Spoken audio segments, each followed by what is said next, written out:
Hello and welcome, beautifuls. Welcome back to a beautiful panelist. And I am so excited to have Laura Black from The Cosmic Consultant. I've been following Laura for a while on Instagram and we've connected and we've recently shared our charts, which are quite similar. So it's very apt with Laura's topic today, which we'll talk about in a moment. But firstly, so grateful that you are joining us, Laura. Thank you. It's so good to be here. Thanks for having me. My pleasure. And it's very strangely, she of course is emanating this eighth house stellium with the black earrings and the black love the lace black, amazing. And I'm all in white, so I've been in white for this entire panel, which is hilarious because of course my wardrobe is 98% black, so I loved seeing you this full contrast. We're just going to nail this today, so super excited. And yeah, as we all know and everyone's listened in all of the interviews, the first and only question we want to ask an astrologer is, how did you get into this? What was going on for you at that time? And tell us a little bit about your astrology journey. Oh my goodness. I love hearing people's astrology journeys. It's true. I was 15 when I encountered astrology the first time. In high school, somebody described Gemini to me. My Gemini son went, "Oh, I'm not crazy. I'm just crazy. I get it. Okay." It was the first time I'd ever made sense to myself.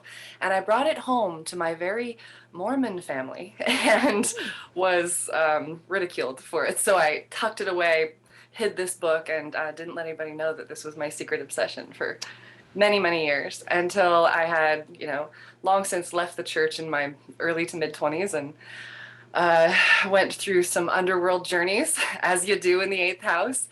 And for the last probably 7 years, astrology is all I could think about or talk about. But I still didn't get the clue that it was actually my calling until my yoga career was pulled out from under me with COVID. And I couldn't bring myself to teach online enthusiastically, and I wasn't bringing myself fully to the service of the work. And so I was like, what do I do? And through a lot of prayer, life was like, you're supposed to be an astrologer, through the most amazing pathways, as it does for each of us, just kind of a magical alignment of here's a school and here's the money and you need to go now. And then of course, as I study my chart deeply, I found out it's all timed to be that way, as it always does. So, And it's always there, it's always in there, right? yeah. Even tucked away sometimes. Love it. So awesome. So awesome. Yeah. And all of the astrology journeys have just been so great to listen to. I'm the same. I get obsessed with, well, when did you get into it? How? And what was going on for you? And so different, with people's backgrounds and the church or whatever, and how it has to unfold in the way that it needs to. So really fascinating. Love it. Thank you for sharing.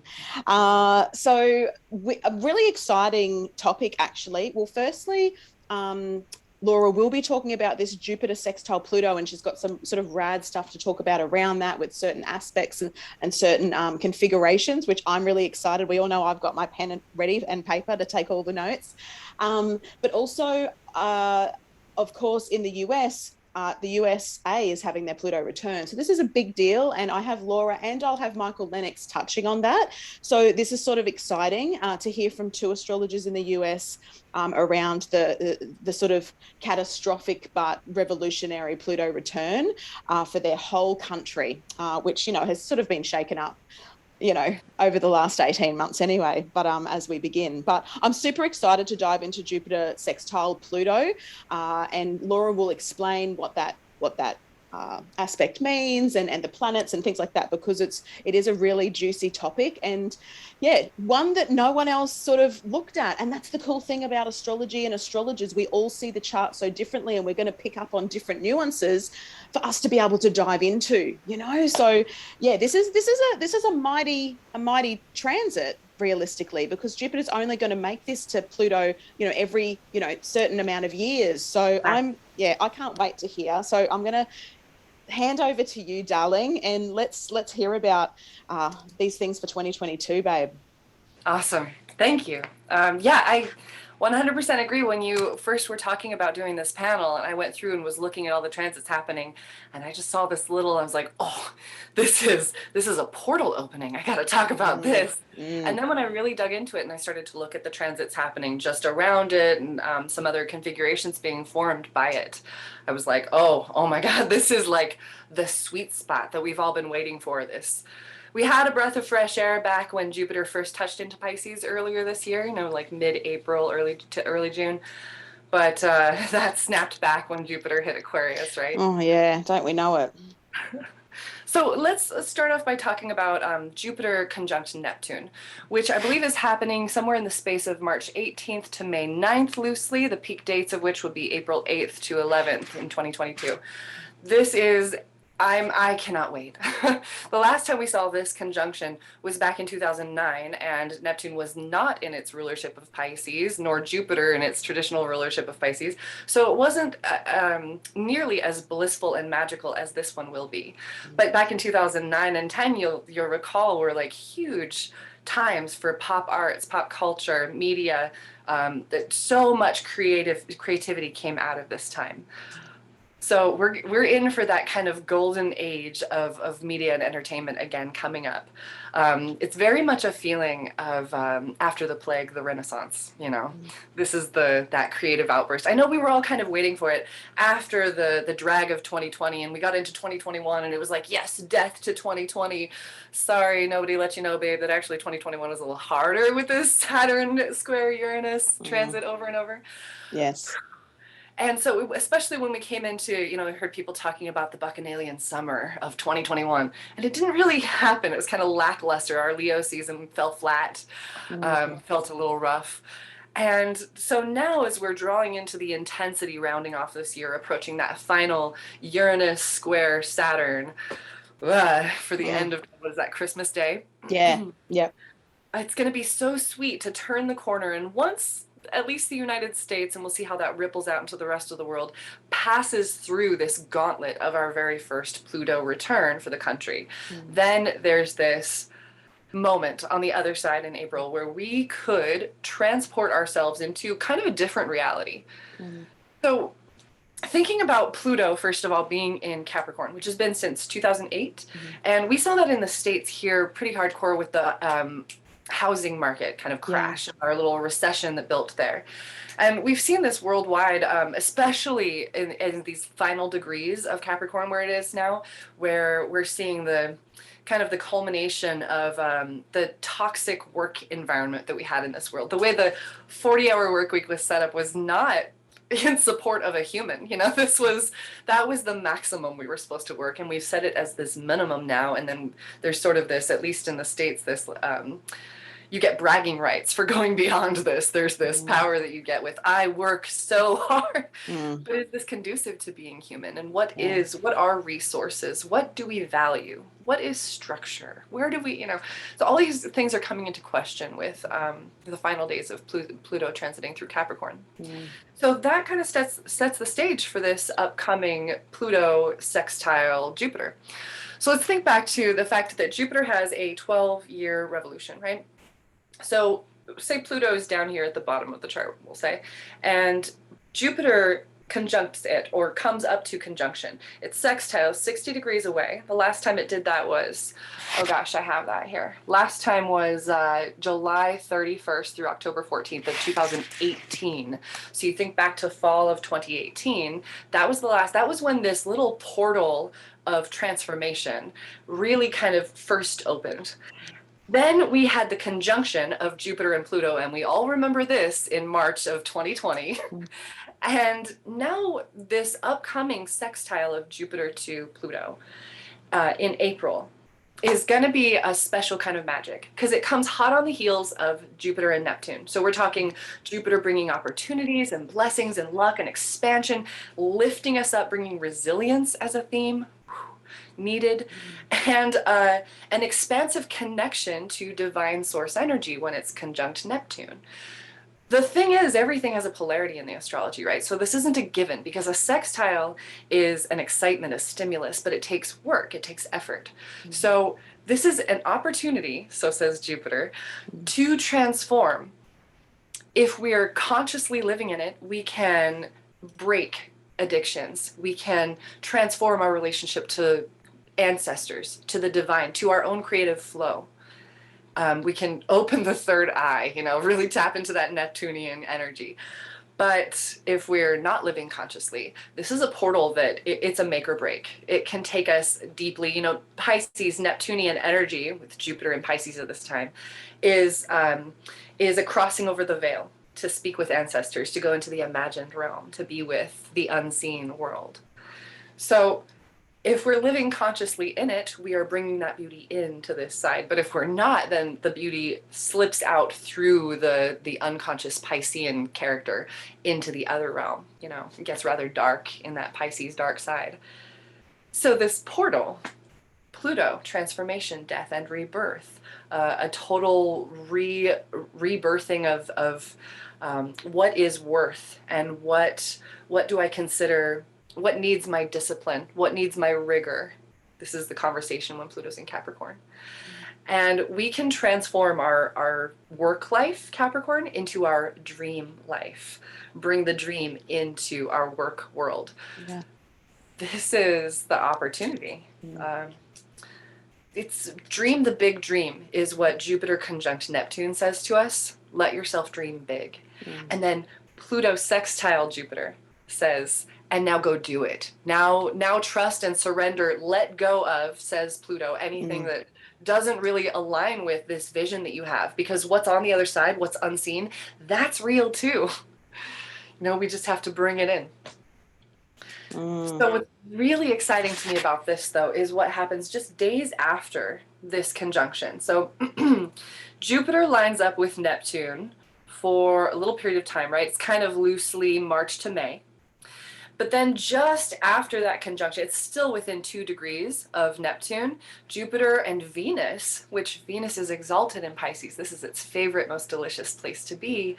And they both line up together. So it's Neptune, Jupiter, Venus, all within it's actually a 6-degree orb, but they're tight enough. They're all close enough together that I feel this. And you get a sextile to Mercury in Gemini, and down to your Pluto in Capricorn trining, and then all the way, because it's early degree Mercury in Gemini, barely right at the beginning. What's special about that talent triangle? I feel like, tell me, Tiarnie, do you see talent triangles a lot in astrology? I want to hear about this. No. I feel like they're so undervalued. Yes, you tell get us. A little triangle. You get a sextile and a sextile and a trine, and it's this talent triangle. Oh, yes. It's a special gift. Yes, I do. My youngest daughter has one, but I didn't realize that that's what it was called. I love all the learning, right? We're always learning. Yeah, always. Talent triangle. Yeah. Because it's because it makes like because we know that the T square also looks like this, but this is like a mini one, and it's right. Blue. It'll be all in blue, like, because it's got these beautiful little, and it's like whatever that triangle is, but yeah, it's smaller because the T square is that bit bigger in the red. Love it. A talent triangle. Cool. Mm-hmm. I can't remember what it's called, but you'll see it in charts sometimes where there's a T square, and then there's a talent triangle with the same apex. Yes. That's some fancy shit right there. Yes. It's a talent and a struggle all in one, and the resolution is in the problem too. It was a fascinating path. Yeah, I love that. We've got a T square at the same time as this talent triangle showing up. They're not the same apex though. We've got a T square with, I believe it's the nodes. It is the nodes. Yep. And so count that or not, I don't know. I'm one to count. I do. Oh, definitely. Yep. And Saturn at the apex in Aquarius, where we're still dealing with the limitation on freedom. I feel like that's not even allowed enough conversation right now. Like there's still a lot of denial around that. And maybe when the nodes switch into Scorpio and Taurus, part of getting out of denial and doing something about what's happening will be on the forefront of people's minds.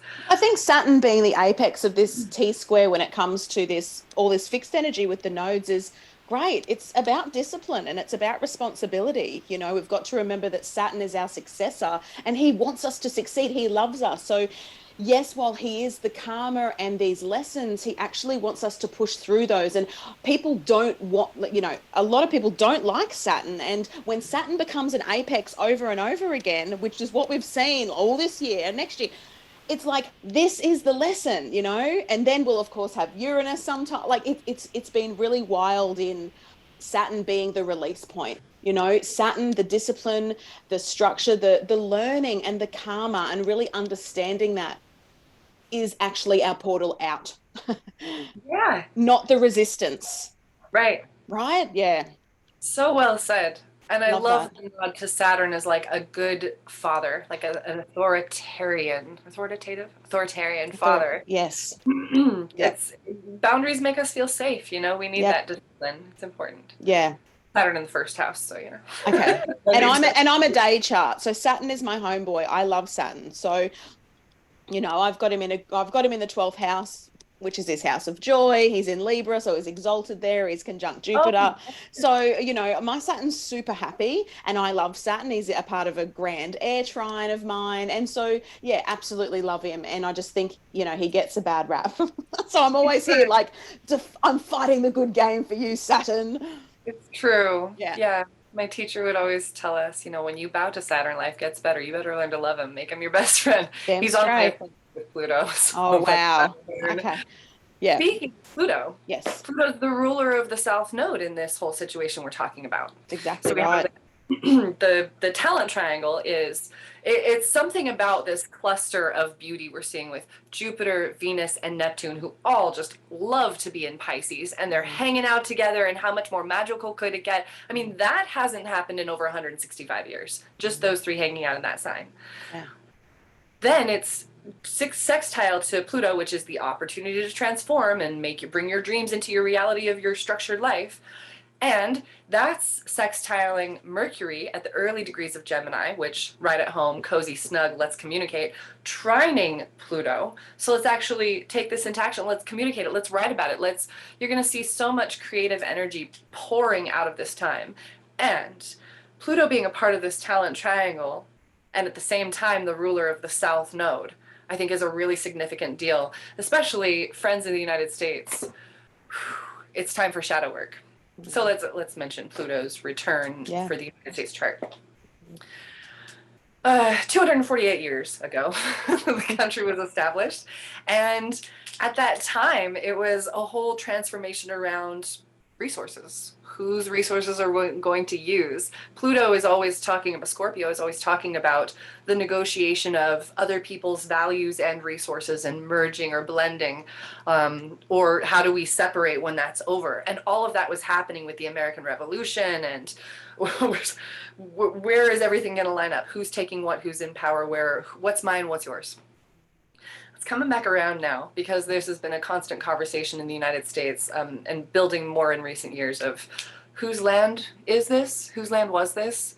What, who do we think we are? there's so much in the realm of resources, not just on this land, but the kind of the global economy that has evolved. And I think it's interesting that this year we're seeing a lot in the realm of like shipping delays and issues and transport, and how this is part of Saturn and Aquarius, of course. How can the global economy stay global when there's this struggle, this demand for us to work out all the kinks in that area? So as Pluto comes back around to its home base in the United States chart, there's going to be some dying, some falling away. And with Pluto sextile Jupiter, did I get that right? Yeah. Yep. With Pluto sextile Jupiter, it might be a falling away of old belief systems, as Jupiter can kind of describe our faith, our ideas, our big picture thinking, our philosophies. And it's an opportunity for us to find more divine connection and let that guide us, rather than all of the noise that we're hearing in the world outside of ourselves, into what we really value, what we really believe. And the discipline, so calls Saturn, calls us forward into our shadow work. I think that's just kind of the demand, the discipline, the rigor of being human. So, and so when you think about the United States as being like the continuing fall of Rome, kind of the last steps of it, this is another little drop in that bucket of what is Rome doing as it falls out and falls apart, and who are we as a people? I wonder about, as Pluto makes its last stretch through Capricorn through 2024, I think, is when it actually hits officially into Aquarius. I wonder about countries. You know, Capricorn is an idea of my country, your country, and who are we as people, while Saturn is in Aquarius.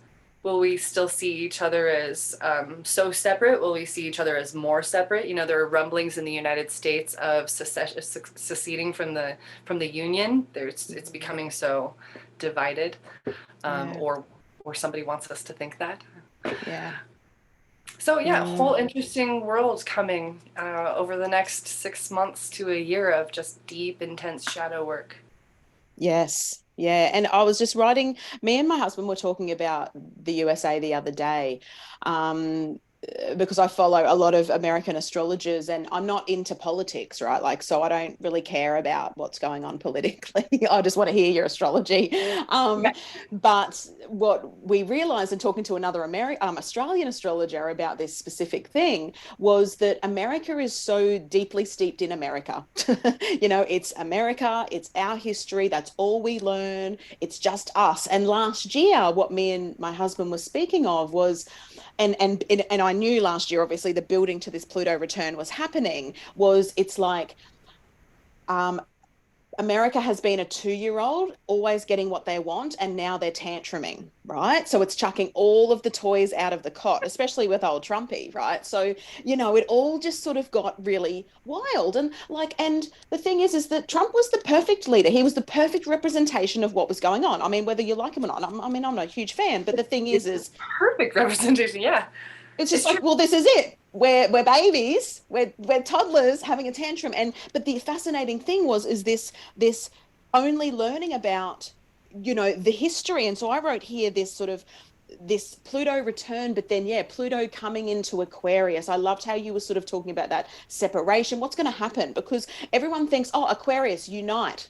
No, my friends, like if you know Aquarian archetype, yes, they've got this objective, great visionary thing for humanity, but guess what? They usually want to be alone. Like they're not that social. Like it's Yeah. yes, Goodbye. it's a social sign, but it's a progressive social sign. So it doesn't need to be in amongst other people's energy. It can just do its thing, you know, be genius, do all of the things, and then come back home and, you know, maybe be a spinster their entire life, you know, like it's just that's Aquarian energy. So when Pluto does dip into Aquarius, we're going to get that little dip in 2023. We're going to get a vision before he comes back and really tidies up that last couple of degrees of Capricorn. And everything you've said around the Pluto Capricorn has just been so amazing because it's great for us to see that these structures are falling. And, you know, Aquarius, when we move into Pluto in Aquarius for this very long period of time, it's not going to just like automatically go, oh, now we're all happy. And because everyone's like, oh, the Aquarian age is like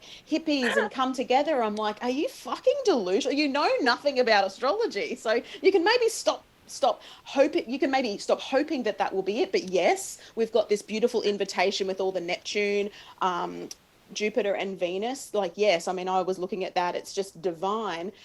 And I love that Pluto can really help transform that into physical stuff. You know, Jupiter and Pluto to me too is like mining gold, right? Jupiter is expanding, but what's underneath? Pluto's the depth. So we can, good for money. I think I'm just like, whoa, what sort of Yeah, money is going to happen next year with these aspects, right? absolutely. Mm. Yeah, But wow. yeah, really, you know, I just wrote this for the Pluto return was this falling away from history and rewriting something, rebirthing something because everything's so, but it's the Constitution and everything says we need to do this. It's like, mate, that was so long ago that things have changed. And it sort of felt that, you know, now change is being thrust upon the US and, you know, and that will cipher out into the world like it will, you know. Mhm, And mhm. it's just going to be very, yeah, fascinating. That I mean, you know, people are like, oh, wake me up when it's over. I'm like, oh, I'll see you in like maybe 2027. Like this isn't just a like, oh, now everything's at the no, like we're in the No, we got to go through hugest the dark times. side of Aquarius first. It's gonna get, I mean, that's like you said, you know nothing about like astrology at all or the Aquarian archetype. This is chaos on the way. This is a deconstructing of old structures that no Yeah. longer serve. Ooh, that reminds me about Pluto with this Jupiter, Venus, Neptune in Pisces. This is a quiet transit. It's a make or break, addictions or creative genius, Yep, love that. spirituality or escapism, but it's a quiet. It's you won't feel this might not be allowed. I don't know if there will be a world event that will be marked by this, but you'll feel the euphoria and an opportunity to use that for the highest good or for your own escapist purposes. You know what I mean? Absolutely. And those sextiles, like Laura was saying, like that, they're an opportunity. You've got to activate them just like a trine. Like the opposition and square will has that natural tension to take action, or you're being forced, or seeing an external event in the opposition or something that's forcing change on some level. Whereas a trine and a sextile, they are, all astrology is neutral anyway, unless we activate our charts by living our charts. So the sextile is this gentle opportunity that when you're plugged in and tapped in, then you can take make the most of these opportunities. So I think I like that. Yeah, I think that I like that we sort of move to that subtleness of this, despite it being quite two big players, two big guns, two big planets. But there is this nuance that makes it feel, yeah, quiet. I like that. That's beautiful. Yeah. So beautiful, Laura. Really, really loved that. And I really love, yeah, I love that you call it a portal opening. That will be the title of this, because ultimately, once I listen to everyone, I get the title from their words. So it is Jupiter sextile Pluto is a portal opening, and I think that you giving the context around that, the talent triangle, uh, and that very heavy Piscean, lead up as well, that we're being lubed up. I usually call it like we're being lubed up. Of course, eighth house stellium, it's all about sex. So lubed up to enjoy this if we plug in, not just tap out. So, Yeah. and because we have to remember, Jupiter expands what's there. He's not Right. the one who's going to make the abundance or make the luck. He's expanding. If it's shit house and you're in a shit house, it'll expand the shit house, right? Like he just Yes. expands what's Like already last there. year.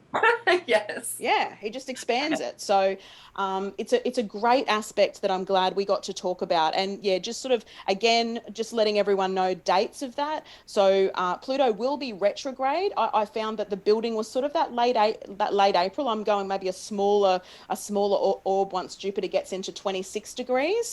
Then the 1st of May, Jupiter does get to 28, and that's where Pluto is retrograde at that point. The exact hit here in Australia is the 4th to the minute there. And then Jupiter moves into Aries very quickly next year, as is on my panel already. We've spoken about that. And then he retrogrades back to that 28 Pisces. And Pluto is direct at that point at 26. So again, we're still going to be, and that's later in the year. So again, it's once Jupiter is in Pisces, I do take the expansion and the wider orb with the Pluto too. Like we're sort of in it, but definitely keep an eye out, sort of, the build in April, that application in April, and then that 1st of May through 4th, 5th of May, like that's the real pumping time. And that's just not long before, Jupiter flicks off straight into Aries. So Yeah, it's, yeah. Right after that, isn't it? oh yeah, and it's like Jupiter doesn't even want to be in Pisces, which is really full on. And I hope when you get a chance to watch all these as well, Jen from the US did the Jupiter and Pisces, and it was divine to listen to her talk about Jupiter and Pisces. But again, we were just like reveling that, oh my God, it's only going to be 5 months though. Like we're only getting 5 months of this. Yeah. And then I can't even get excited enough that I'm super pumped for Jupiter and Aries. So I'm really excited Yeah. about that. That's going to be fun. But yeah, so there are a couple of the dates as well, just that I wanted to add on at the end there. But really, incredible information and talk, and you speak so well, of course, you beautiful Gemini sun. And it's just been an absolute pleasure to be able to listen and learn from you today. It's been a real joy. It makes me super excited about, transits that can be overlooked sometimes, right? Yeah, those little bitty moments. Yeah. Magic. Yeah, the little portals that are going to open for us. Thank you so much for having me. I just love your work. I've been following you and just enjoying everything you put out. You really inspire me. Appreciate you. Oh, I appreciate you, Laura. Thank you so much. And yeah, just so everyone knows, Laura Black is the Cosmic Consultant on Instagram. So I can't wait to do more with you in the future, darling. And thank you so much for being a part of the panel. Thank you. Have Lots a of great love. Bye, Take care. everyone.